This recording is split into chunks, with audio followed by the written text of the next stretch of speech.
Hello दोस्तों, नमस्कार। Dream campus में आपका स्वागत है। मैं हूं सुरजीत सिंह। दोस्तों, एथिक्स के जो सिलेबस में टोटल टॉपिक जो थे वो 7 थे। 6 टॉपिक हम लोग कर चुके हैं। आज जो बेसिक थ्योरेटिकल पार्ट है उसका लास्ट टॉपिक है। इसके बाद जो हम स्टार्ट करेंगे वो होगा कि जो फिलोसफिकल कंसेप्ट है, जो फिलोसफी वाला पोर्शन है सिलेबस में, उसमें इंडियन और वेस्टर्न फिलासफर उन सब के थॉट्स को हमने कंपाइल किया है। तो इसके बाद उसको शुरू करेंगे और उसके बाद केस स्टडी, फिर उसके बाद अपना ये एथिक्स का पूरा सिलेबस खत्म हो जाएगा। तो दोस्तों, शुरू करने से पहले पहले देख लेते हैं कि जो ये टॉपिक नंबर 7 है, जिसका नाम है प्रोबिटी इन गवर्नेंस। ठीक है ना। तो अब देखिए, सिलेबस में केवल इतना सा ही दिया हुआ है, लेकिन हमको केवल इतना ही नहीं पढ़ना है। इसमें बहुत सारी जो इनबिल्ट टॉपिक्स हैं, आप कह सकते हैं कि इनहेरेंट हैं, हिडन टॉपिक्स हैं, उनके बारे में भी हम बात करेंगे। और अगर आप एलेबोरेटेड सिलेबस देखेंगे तो जितने यहाँ पे टॉपिक्स मैं मेंशन किया हूँ, ये सारे टॉपिक्स वहाँ पे दिखेंगे आपको। इसमें हम सबसे पहले जानेंगे कि पब्लिक सर्विस क्या होता है। चूंकि देखिए, जो प्रोबिटी इन गवर्नेंस की हम बात कर रहे हैं वो actually probity in public services है, राइट। गवर्नेंस का सीधा रिलेशन पब्लिक सर्विस से है। तो हम सबसे पहले देखेंगे कि कंसेप्ट ऑफ पब्लिक सर्विस, फिर उसके बाद philosophical basis of the governance and probity. ठीक है, लेकिन उसके पहले हम इसका फिलोसफिकल बेस भी देखेंगे कि पब्लिक सर्विस का फिलोसफिकल बेस क्या है, और हमारे आज की जो गवर्नेंस का सिस्टम है या पब्लिक सर्विसेज है, उसमें प्रॉब्लम्स क्या क्या है। फिर उसके बाद जस्ट बाद हम ये जो एक टॉपिक है आपके दिमाग में होगा कि प्रोबिटी इन गवर्नेंस, इसको हम पूरी तरह से एक डिफरेंट टॉपिक को लेकर के, डिफरेंट टॉपिक की तरह लेकर के इसको हम सॉल्व करेंगे अच्छे से और समझेंगे, क्योंकि यहाँ से डायरेक्ट क्वेश्चन पूछ लेता है। और ये जो पब्लिक सर्विस वाला सिस्टम है, यहाँ से भी डायरेक्ट क्वेश्चन पूछता है। फिर उसके बाद right to information, code of ethics, code of conduct, citizen charter, work culture, ये सब सारे एकदम डायरेक्ट आपको जो है क्वेश्चन पेपर में देखने को मिल जाता है। तो हम एक एक टॉपिक को बहुत ही अच्छे ढंग से करेंगे, ताकि आपका कोई भी चीज एग्जाम में मिस ना हो। लेकिन दोस्तों, शुरू करने से पहले आपसे हम्बल रिक्वेस्ट है कि वीडियोज अगर पसंद आ रहे हैं तो लाइक करना बिल्कुल मत भूलिए। चैनल को सब्सक्राइब कीजिए, और अगर अभी तक सब्सक्राइब नहीं किए हैं, और मेरा रिक्वेस्ट है कि ज़्यादा से ज़्यादा लोगों को वीडियोज को शेयर कीजिए, ताकि ज़्यादा से ज़्यादा लोगों को फायदा मिल सके। जैसा कि आप जानते हैं, सब कुछ फ्री ऑफ कॉस्ट है, लेक्चर और पीडीएफ भी। पीडीएफ ऑलरेडी मैं टेलीग्राम चैनल पे डाल दिया हूँ, तो आप वहाँ से जाकर के डाउनलोड कर लीजिए। मेरा रिकमेंडेशन है कि आप पीडीएफ की सॉफ्ट कॉपी या हार्ड कॉपी लेकर के बैठिए, तो आपको लेक्चर ज़्यादा अच्छे से समझ में आएंगे। हिंदी और इंग्लिश दोनों में पीडीएफ अवेलेबल है, जिसमें भी आप चाहते हैं, जिसमें भी आपको सुटेबल लगता है, आप वो लेकर के आराम से बैठिए और देखिए। तो चलिए शुरू करते हैं। तो सबसे पहले दोस्तों, जानते हैं कि पब्लिक सर्विस एकदम आसान भाषा में, जैसे कि मैं हमेशा बताता हूँ, एकदम आसान भाषा में समझ लीजिए कि पब्लिक सर्विसेज क्या है। पब्लिक सर्विसेज ऐसी सारी सर्विसेज हैं जिसको गवर्नमेंट प्रोवाइड करती है, किसको? सिटीजन्स को। ठीक है ना। ऐसी सारी सर्विसेज, चाहे वो हेल्थ से रिलेटेड हो, चाहे एजुकेशन से रिलेटेड हो, चाहे इंफ्रास्ट्रक्चर से रिलेटेड हो, या फिर इंटरनेशनल लेवल पे कोई मीटिंग हो रही है, कोई हम एमओयू साइन कर रहे हैं, कोई एग्रीमेंट कर रहे हैं, जो भी सर्विसेज, जो भी चीजें पब्लिक के लिए, आम जनता के लिए सरकार के द्वारा दी जाती है, उसको हम पब्लिक सर्विस बोलते हैं, राइट। अब अगर आपको लिखना है, ये तो समझने की बात आ गई कि गवर्नमेंट ने जो भी सर्विस प्रोवाइड किया वो पब्लिक सर्विस है। और ये पब्लिक सर्विस जो जिसके थ्रू वो पहुंचाती है, उसको हम बोलते हैं ब्यूरोक्रेसी। ठीक है ना। जो ब्यूरोक्रेटिक स्ट्रक्चर है, उसको हम बोलते हैं पब्लिक सर्वेंट्स या पब्लिक सर्विस ऑफिशियल्स, राइट। तो एक माध्यम हो गया जो कि हमारा ब्यूरोक्रेसी है, और एक टारगेट हो गया जो हमारा सिटीजन है, और एक जो गारंटर है जो दे रहा है वो हमारी सरकार हो गई, हमारा गवर्नमेंट हो गया, राइट। तो अभी आप लिखेंगे क्या? Public service refers to the broad framework under which government employees, जैसा कि हमने कहा, extend services with an aim to advancing the greater public good. जो भी सर्विसेज गवर्नमेंट प्रोवाइड करती है, किसके द्वारा? अपने इम्प्लाइज के द्वारा। उसका जो मेन ऑब्जेक्टिव होता है वो होता है upliftment of the society, social, economic, cultural development of the nation and society, right. The term is linked with the social agreement, right. देखिए, यहाँ से डायरेक्ट पूछ सकता है कि पब्लिक सर्विस में सोशल एग्रीमेंट का क्या मतलब है। तो सोशल एग्रीमेंट का मतलब सिंपल सा यही है दोस्तों, कि एक तरफ देखिए ये पूरी सोसाइटी है, पूरा नेशन है, और इसी नेशन में से कुछ लोगों को हमने चुन करके किसको बनाया है? गवर्नमेंट को बनाया है। तो ऐसे टाइम में चूंकि जब आप किसी को अपने बिहाफ पे कुछ करने के लिए भेज रहे हैं, तो सिंपल सी बात है कि आप अपने कुछ राइट्स इनको सरेंडर कर रहे हैं, राइट। कुछ अपने अधिकार इनको दे रहे हैं। बदले में आपको क्या मिल रहा है कि ये लोग सारे लोग मिल करके आपके बेटरमेंट के लिए काम करेंगे। तो ये जो प्रोसेस है इसको हम गवर्नेंस की भाषा में सोशल एग्रीमेंट बोलते हैं। और ये सोशल एग्रीमेंट किसके बीच में हुआ है? जो सिटीजन है और जो स्टेट है, मतलब कि जो गवर्नमेंट है, right. It includes the services provided, the continuous interaction and the grievance redressal linked with those services. Simple सी बात है कि अगर ये ग्रुप इस ग्रुप को कुछ अधिकार दिया है तो साथ में ये भी उसके पास इसके पास अधिकार है कि अगर इसकी कोई शिकायत है, कोई समस्या है, तो ये किसके पास जाएगा कहने? भाई जिसको उसने अपना अधिकार दिया है उसको वो जाकर के कहेगा।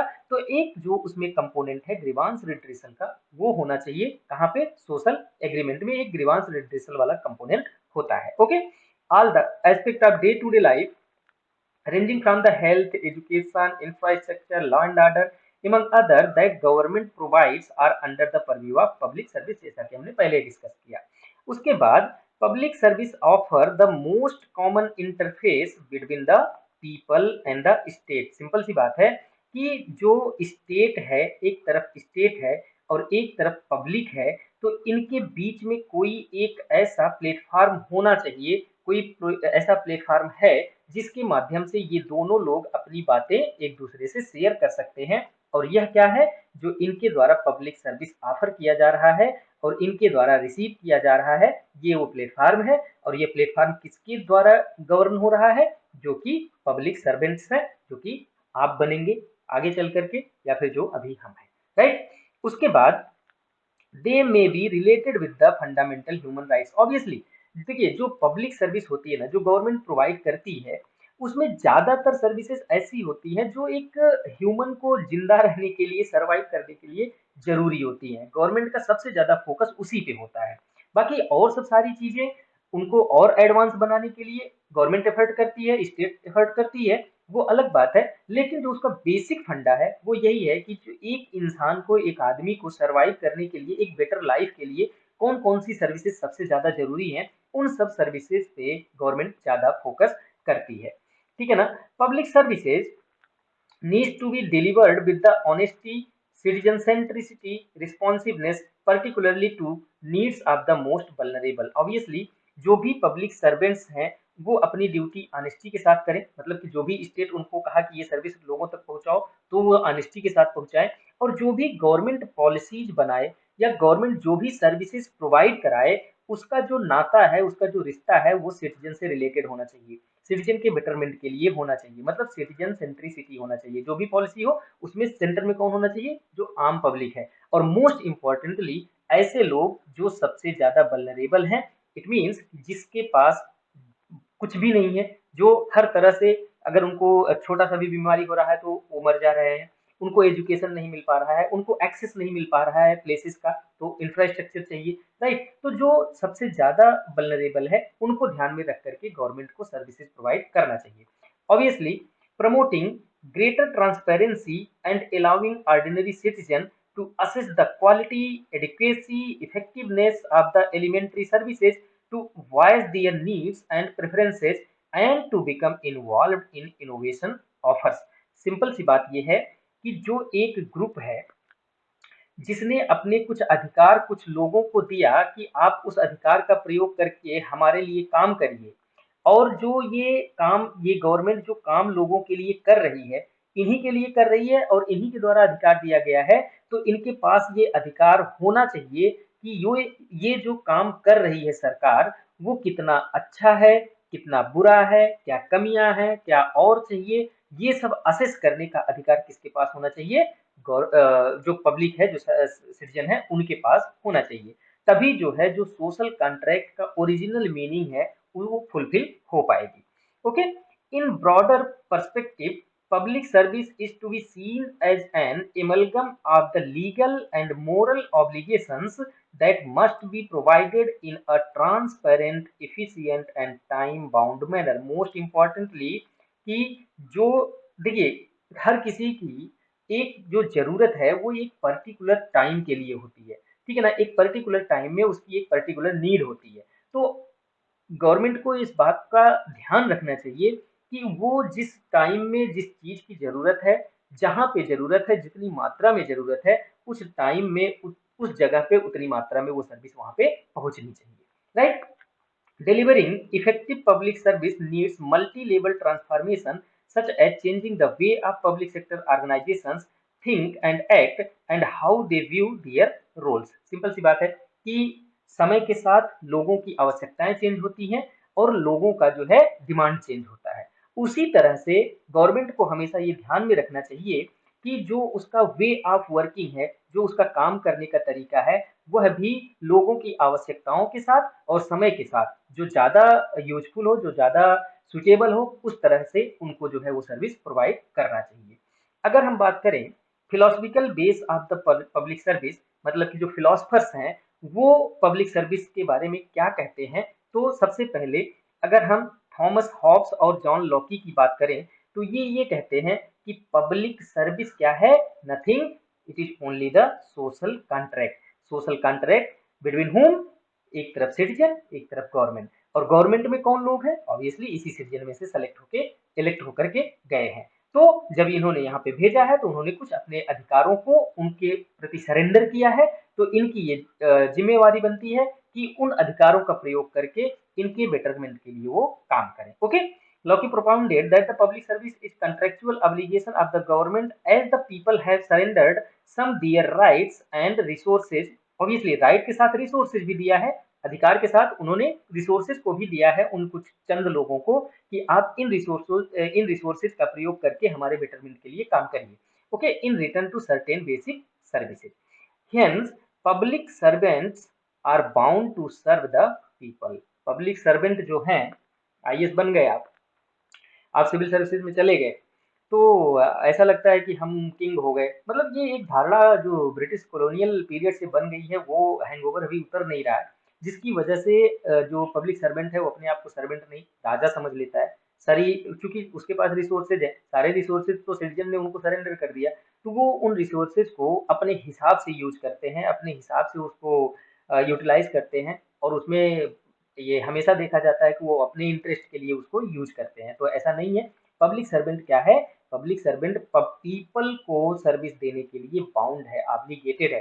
तो उसके बाद एक स्पिरिचुअल एंगल है किसका, पब्लिक सर्विस का। ये महात्मा गांधी कहते हैं, महात्मा गांधी जी कहते हैं कि जो सर्विस है, मतलब कि किसी को सर्विस देना, मतलब ये कि आप अपने साल्वेशन की तरफ बढ़ रहे हैं। मतलब अगर आप साल्वेशन प्राप्त करना चाहते हैं तो लोगों की सेवा कीजिए। Okay, he believed that the public service elevates individual consciousness and produces the highest sense of fulfillment। He said the best way to find yourself is to lose yourself in the service of the others। इनका कहना ये है कि अगर आप खुद को पाना चाहते हैं, खुद को समझना चाहते हैं, तो दूसरों की सर्विस में अपने आप को लगा दीजिए। ओके, तो ये स्पिरिचुअल एंगल हो गया किसका, पब्लिक सर्विस का। एक सोशल कॉन्ट्रैक्ट है जो ऑब्वियसली अभी भी आप कह सकते हैं कि ये वैलिड है, ठीक है ना, आज भी वो लागू होता है। स्पिरिचुअल भी सेम चीज है कि हालांकि यहाँ पे जो मेन सेंट्रल आइडिया है महात्मा गांधी जी का कि आप फ्रीली सर्विस दीजिए, लेकिन ऐसा पॉसिबल नहीं है। कोई भी पब्लिक सर्वेंट होगा तो बिना सैलरी बिना तनख्वाह के तो काम करेगा नहीं। हाँ, लेकिन तनख्वाह भी लेकर के आप अगर बेटर काम कर रहे हैं, अच्छा काम कर रहे हैं, करप्शन नहीं कर रहे हैं, ठीक है, टाइम बाउंड मैनर में चीजों को लोगों तक पहुंचा रहे हैं, तो बेटर है। उसके बाद अगर हम बात करें कि गिविंग बैक, एक जो फिलोसफिकल बेस है वो है गिविंग बैक। इसका मतलब ये है, देखिए ये एक पूरी सोसाइटी है, तो इस सोसाइटी में फाइनेंशियली या अदर एंगल में सारे लोग बराबर नहीं है। कुछ चंद लोग हैं जो कि, एक एग्जांपल लेते हैं, फाइनेंशियली बहुत रिच हैं, तो यह थ्योरी ये कहती है कि जो जिनके पास सब कुछ है वो अपने में से कुछ चीजें उनको दे दें जिनके पास कुछ भी नहीं है, जिनको जरूरत है। तो ये एक गिविंग बैक प्रिंसिपल है, गिविंग बैक फिलॉसफी है, और इसमें आप जानते हैं बिल गेट्स बहुत काम करते हैं। उसके बाद नारायण मूर्ति, ये सब चीजें, ये सब लोग जो है इसी फिलॉसफी पे काम करते हैं कि हमारे पास ज्यादा है तो हम उन लोगों को कुछ हिस्सा इसमें से दे दें जिनको इसकी जरूरत है। उसके बाद स्पिरिट ऑफ सर्विस, ये जो फिलॉसफी है ये स्वामी विवेकानंद जी का है कि public service is also viewed as manifestation of the individual morality which motivates public servant towards the working for the others। मतलब ये पब्लिक सर्विस, मतलब ये यहाँ पे सर्वेंट को अगर लीजिए तो पब्लिक सर्वेंट एक ऐसी पोजीशन है, एक ऐसा पोस्ट है जो किसी इंडिविजुअल, किसी व्यक्ति का जो मोरल वैल्यूज है उसका मैनिफेस्टेशन है। मैनिफेस्टेशन किस चीज में दिखता है कि वह जो काम कर रहा है, वह जो लोगों की भलाई के लिए सोच रहा है, वह उसके एक्शन में दिखता है। और इस तरह से वो पब्लिक सर्वेंट को और पब्लिक सर्वेंट को भी मोटिवेट करता है, किसके लिए, कि लोगों के लिए काम करे। Such public service is based on the individual conscience and social goodwill. Obviously कि अगर ये इंडिविजुअली आप खुद से प्रेरित हैं, खुद से इंस्पायर हैं, तो आपका जो अंदर की भावना है, जो आपका कंसाइंस है, वो लोगों के गुडविल के लिए काम करने के लिए आपको हमेशा प्रेरित करते रहेगा। ठीक है। Swami Vivekananda said service of man is the service of God. मतलब ये इनका कहना ये है कि अगर आप भगवान की सेवा करना चाहते हैं, गॉड की सेवा करना चाहते हैं, तो उसका एक ही माध्यम है कि आप जो है लोगों की सेवा करिए, आप मनुष्य की सेवा करिए। अगर हम बात करें कि पब्लिक सर्विस जो होता है इसके फीचर्स क्या क्या है, तो सबसे मोस्ट इंपॉर्टेंट फीचर ये है कि public service are usually provided by the local और नेशनल मोनोपोली। कुछ देखिए, पब्लिक सर्विस तब तक प्रोवाइड नहीं किया जा सकता जब तक कुछ पर्टिकुलर ऑर्गेनाइजेशन को हम पूरा अधिकार ना दे दें, मतलब उसको उसकी मोनोपोली ना दे दें। इसमें चाहे आपका जुडिशियरी आ सकता है, लॉ एंड ऑर्डर आ सकता है, जैसे कि आप समझ सकते हैं जो हमारा लॉ एंड ऑर्डर को संभालने वाली जो एजेंसी है, या फिर जो पब्लिक पॉलिसी बनाने वाली एजेंसी है। अगर इनको हम फुल फ्रीडम और फुल अथॉरिटी नहीं देंगे, हर काम पे इनके हम क्वेश्चन मार्क लगाएंगे, हर चीज को हम पूछेंगे, तो ये अपने फुल एफिशिएंसी से काम नहीं कर पाएंगे। राइट। तो पब्लिक सर्विस का जो सबसे पहला फीचर है वो ये है कि कुछ लोकल और नेशनल मोनोपोली बनानी चाहिए, ताकि वो लोगों को कंट्रोल कर सके, जो एंटी सोशल एलिमेंट्स हैं, और जो बेटर आइडिया है, जो बेटर प्रिंसिपल्स हैं, उस पे काम कर सके। ओके। उसके बाद certain public service are vital for the existence, suppose that कि वाटर, ट्रांसपोर्ट, फूड, ये सब चीजें गवर्नमेंट को प्रोवाइड करना चाहिए जो कि जीवन के लिए, आपके लाइफ के लिए इसेंशियल है। उसके बाद these services involve output that are hard to attribute to specific individual effort। Public service का एक फीचर ये भी है कि ये ऐसे सर्विसेज को प्रोवाइड करता है जिसको पर्टिकुलरली कोई एक व्यक्ति अगर चाहे कि वो अचीव कर ले, तो अकेले वो काम करके वो अचीव नहीं कर सकता। फॉर एग्जाम्पल कि अगर किसी व्यक्ति को रोड चाहिए, तो कोई भी व्यक्ति रोड, कुछ छोटा मोटा रोड बना सकता है, लेकिन अगर वो दिल्ली से कहे कि कश्मीर, और कश्मीर से लेके कन्याकुमारी तक उसको जाना है और उसको रोड चाहिए, तो वो इंडिविजुअल एफर्ट से नहीं बन सकता है। तो पब्लिक सर्विस का एक फीचर ये भी है कि ये ऐसे सर्विसेज को प्रोवाइड करता है जो कि इंडिविजुअल किसी व्यक्ति से अकेले नहीं पॉसिबल होता है। उसके लिए जो आप कह सकते हैं कि ग्रुप जो होता है, ग्रुप की जरूरत होती है, लंबे एफर्ट की जरूरत होती है, ज्यादा लोगों की जरूरत होती है। ओके। तो ऐसी सर्विसेज जो है गवर्नमेंट के द्वारा प्रोवाइड की जाती है। उसके बाद they are provided by large scale administration which effect entire social economic structure of the society. हमेशा वो 1 किलो 2 किलो राशन आपके लिए अलाउ नहीं होता है, इशू नहीं होता है। जब भी राशन की अगर हम बात करें एक एग्जाम्पल के तौर पे, तो ये लार्ज स्केल में हमेशा जो भी काम होता है, जो भी सर्विस प्रोवाइड होती है, हमेशा वो लार्ज स्केल में प्रोवाइड होती है। राइट। 1000 कुंटल गेहूं आता है, 1000 कुंटल चावल आता है, 1000 कुंटल चीनी आता है, तो इस तरह से चीजें, मतलब जो भी चीजें होती हैं वो लार्ज स्केल पे होती हैं। उसके बाद public accountability is the essence of the public service. Obviously अगर हमने आपको अधिकार दिया है, तो हम आपसे क्वेश्चन भी पूछ सकते हैं, और आप उस क्वेश्चन का आंसर देने के लिए आपको तैयार होना चाहिए हमेशा। उसके बाद social good oriented rather than the profit oriented. एक कैरेक्टरिस्टिक फीचर ये भी है कि जो पब्लिक सर्विसेज प्रोवाइड की जाती हैं उनका जो मोटिव होता है वो क्या होता है, सोशल गुड होता है, सोसाइटी की भलाई के लिए होता है। प्रॉफिट कमाने के लिए जो गवर्नमेंट कंपनियां नहीं बनाई जाती हैं। राइट। जो गवर्नमेंट कंपनियां होती हैं, या फिर जो गवर्नमेंट आपके ऊपर पैसे खर्च करता है, आपको ट्रेनिंग देता है, आपको सैलरी देता है, तो उसका जो मोटिव है वो प्रॉफिट कमाना नहीं है आपको तैयार करके। आपको तैयार वो सिर्फ इसलिए करती है कि जो सर्विसेज वो प्रोवाइड कराना चाहती है अपने सिटीजन्स को, उसको प्रॉपरली आप जो है प्रोवाइड करवाइए। उसके बाद public service is provided by administration which works under the political direction and scrutiny. Obviously public service किसके द्वारा गवर्न होती है, किसके द्वारा प्रोवाइड की जाती है, जो ब्यूरोक्रेसी है, और ब्यूरोक्रेसी किसके अंडर में काम करती है, पॉलिटिकल जो हमारा पॉलिटिकल स्ट्रक्चर है उसके अंदर में, ठीक है। उसके बाद provided by the legal framework, कोई भी चीज ऐसे ही नहीं होता है, कोई भी सर्विस, कोई भी प्लान जो भी बनता है उसकी एक लीगल बैकिंग होती है, और उस जो लीगल डॉक्यूमेंट है, जो भी डॉक्यूमेंट है, उस पे हमारे द्वारा बनाई गई जो लीगल अथॉरिटीज हैं उनका मुहर होता है, उनके द्वारा वो पास किया जाता है, राइट। तो इसका मतलब ये ऐसे वैसे कुछ अभी है कोई काम नहीं हो जाता है, सारी सर्विसेज का क्या होता है, एक लीगल फ्रेमवर्क होता है।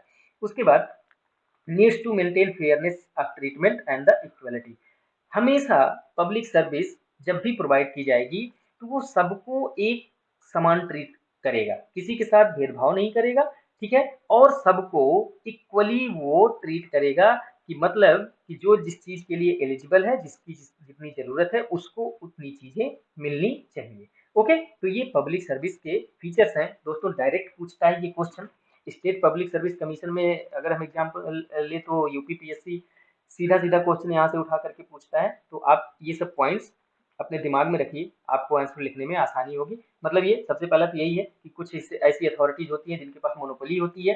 दूसरा ये कि ये ऐसे सर्विसेज को प्रोवाइड करता है जो लोगों के एग्जिस्टेंस के लिए जरूरी होता है, जीवन जीने के लिए जरूरी होता है, राइट। ऐसी सर्विसेज को प्रोवाइड करता है जो इंडिविजुअल एफर्ट्स से प्राप्त नहीं की जा सकती है, राइट। और हमेशा ये लार्ज स्केल में प्रोवाइड की जाती है, इनकी क्वांटिटी बहुत ज्यादा होती है, और पब्लिक सर्वेंट हमेशा उस चीज के लिए अकाउंटेबल होते हैं, अपने एक्शन के लिए अकाउंटेबल होते हैं, और पब्लिक सर्विस हमेशा सोशल गुड ओरिएंटेड होता है rather than the profit oriented. और उसके बाद जो पब्लिक सर्विसेज हैं उसकी जो स्क्रूटनी है और उसका जो मेन अथॉरिटी होती है वो हमारा पॉलिटिकल स्ट्रक्चर होता है, और ये हमेशा एक लीगल तरीके से किया जाता है, और ये लीगल चीजें होती हैं, और ये है किसी के साथ भी कोई भेदभाव नहीं करता है, किसी तरह का कोई डिस्क्रिमिनेशन नहीं करता है। तो ये पब्लिक सर्विस के फीचर्स हो गए।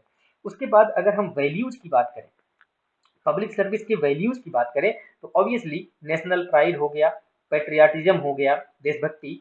फिर उसके बाद allegiance to the constitution and the law of the nation, मतलब कि कॉन्स्टिट्यूशन के प्रति निष्ठावान रहना। फिर उसके बाद ऑब्वियसली ये सब वैल्यूज तो उसमें रहेंगे ही, ऑब्जेक्टिविटी होना चाहिए, ऑनेस्टी होना चाहिए, केयर एंड डिलीजेंस होना चाहिए, कर्टसी एंड ट्रांसपेरेंसी होना चाहिए। फिर उसके बाद इंटीग्रिटी होनी चाहिए, एब्सोल्यूट इंटीग्रिटी होनी चाहिए। फिर उसके बाद discharge of official duties with the competence and accountability without discrimination and in accordance with the law. ये सब सारे पॉइंट्स आप वहीं से उठा करके भी लिख सकते हैं, लेकिन हमने इसको अलग से दिया है ताकि आपको कोई दिक्कत ना हो।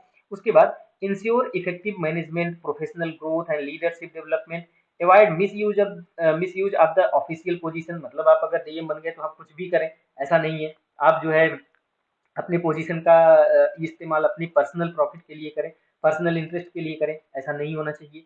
उसके बाद function with the objective serving public, जो आपका मेन ऑब्जेक्टिव होना चाहिए वो क्या होना चाहिए, सर पब्लिक को सर्विस देना।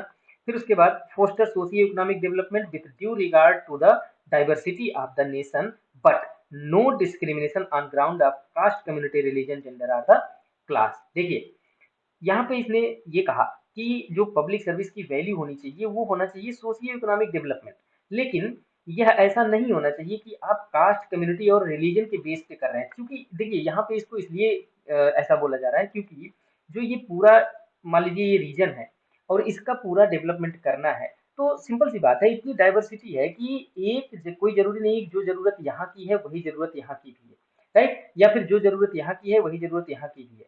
तो जो पब्लिक सर्विस की वैल्यू है वो वैल्यू स्पेसिफिक होनी चाहिए। यहाँ पे जो जरूरत है उसको वहां पे प्रोवाइड कराओ, जिस चीज की जरूरत है, जिस चीज की जरूरत यहाँ पे है उसको यहाँ पे प्रोवाइड कराओ, जिस चीज की जरूरत यहाँ पे है उसकी यहाँ पे प्रोवाइड कराओ। लेकिन इस प्रोसेस में ऐसा ना हो कि आप सेगमेंट बना रहे हैं, पैचेज बना रहे हैं, तो वह पैचेज किसी कास्ट, कम्युनिटी या रिलीजन पे बेस्ड हो।